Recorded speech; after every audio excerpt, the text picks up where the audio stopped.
لیکن اس قربانی کا مقصد کیا ہے؟ آخر قربانی کیوں جاتی ہے؟ اور یہ اتنی اہمیت اور اتنی عظمت اور اتنی قابل اعتماد کیوں ہے کہ اس کو اللہ رب العالمین نے قرآن کریم کی آیات میں بھی اسے جگہ دی ہے، نبی پاک علیہ السلام نے اپنی احادیث میں بھی اسے زینت بخشی ہے۔ اور کوئی بھی حاجی حج کرنے جائے اگر وہ قربانی نہیں کرتا ہے تو اس کا حج مکمل اور کامل نہیں ہے۔ ابراہیم علیہ السلام کی یہ ادا اللہ کو اتنی پسند آئی کہ اللہ رب العالمین نے یہ ہر حاجی کے لیے قیامت تک آنے والے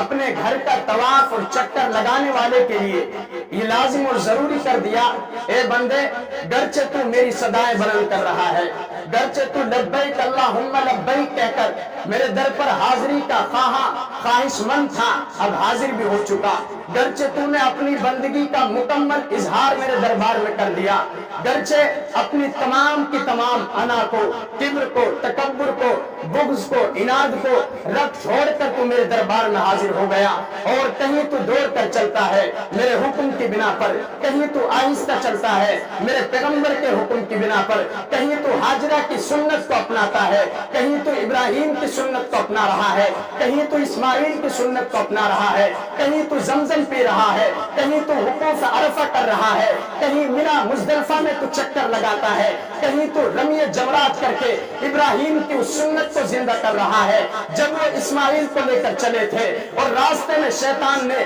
3 مرتبہ روکنے کی 3 جگہ کوششیں کی تھی، تو وہاں ابراہیم علیہ السلام نے اس شیطان کو پہچان کر اور اسماعیل علیہ السلام کی قربانی کو رب کی بارگاہ میں قبول کرانے کے لیے، مقبول کرانے کے لیے، اپنا نیک بندہ ہونے کا ثبوت دینے کے لیے، اپنے پیغمبری کا وجود اور استدلال بتلانے کے لیے، اور رب کی طرف سے دیے گئے حکم کو لوگوں تک پہنچانے کے لیے، اور قیامت تک آنے والی پوری ذریت کو، پوری انسانیت کو، پوری نسل کو یہ بتلانے کے لیے کہ رب کے حکم کے سامنے گرچہ تمہارے سامنے کوئی اور دوسری طاقت کیوں نہ آ جائے، رب کے حکم کے سامنے تمہارے آگے کسی دوسری کی محبت کیوں نہ آ جائے، رب کے حکم کے سامنے تمہارے آگے دنیا والوں کی کوئی بات کیوں نہ آ جائے، لیکن ابراہیم علیہ السلام نے قیامت تک آنے والی نسل کو، قیامت تک آنے والی بنی نوع انسانیت کو، قیامت تک آنے والی اس ذریت کو یہ سبق دے دیا کہ اگر احکام الہی، احکام شریعت کے سامنے دنیا کی کوئی اور چیز آئے گی اور اس سے ٹکرائے گی تو احکام شریعت کو تو اپنایا جائے گا، اختیار کیا جائے گا، اور اس چیز کو ایک ساتھ چھوڑ دیا جائے گا۔ شیطان نے 3 مرتبہ کوششیں کی، اے ابراہیم کہاں چھوٹے بچے کو لے کر جاتا ہے، یہ جنگل ہے، چٹیل میدان ہے،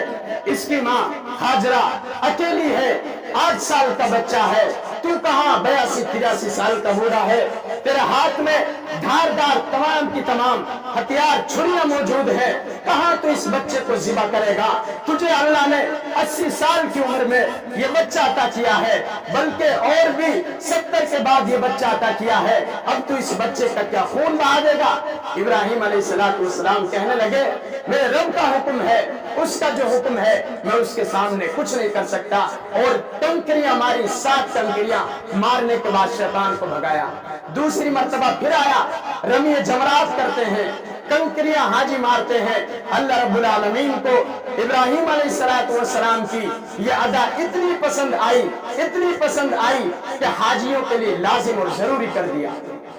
کہ کوئی بھی حاجی حج کرنے جائے صفا مروہ کا چکر لگائے بنا، ہاجرہ کی سنت کو اختیار کیے بنا، اور خانہ کعبہ کا طواف تو ہے ہی، لیکن ساتھ ساتھ رمی جمرات میں 3 جگہ جہاں شیطان نے میرے ابراہیم کو روکنے کی کوشش کی وہاں پتھر مارے بنا، اور پھر جب حج مکمل ہو جائے تو قربانی کرے بنا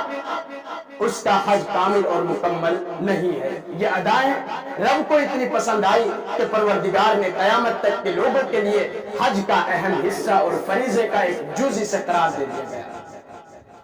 اور آج اگر کوئی یہ کہے، جیسے بہت سے اعتراض کرنے والے اسلام کے مخالفین، مستشرقین، ملحدین، زندیق لوگ آواز لگاتے ہیں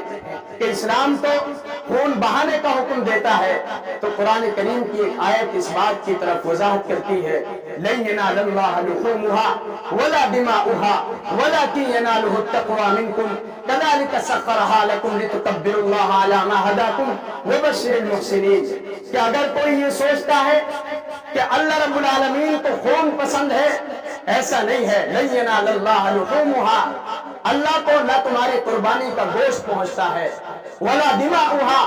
اور نہ کوئی خون بہانا مقصد ہے، ولكن يناله التقوى منكم، لیکن تمہارے اندر جو تقوی ہے اس تقوی کا اظہار مقصود ہے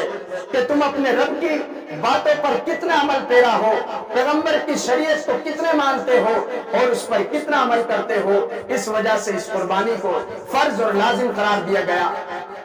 اور ابراہیم علیہ السلام کی سنت کہہ کر اسے ہر مسلمان اپنا فریضہ سمجھتے ہوئے جس پر قربانی واجب ہے اس کی ادائیگی کو لازم اور ضروری سمجھتا ہے. اللہ رب العالمین ان دنوں کی اہمیت اور اسی طرح ان دنوں میں ہونے والے ان اعمال کی اہمیت کو ہمیں سمجھنے کی توفیق عطا فرمائے.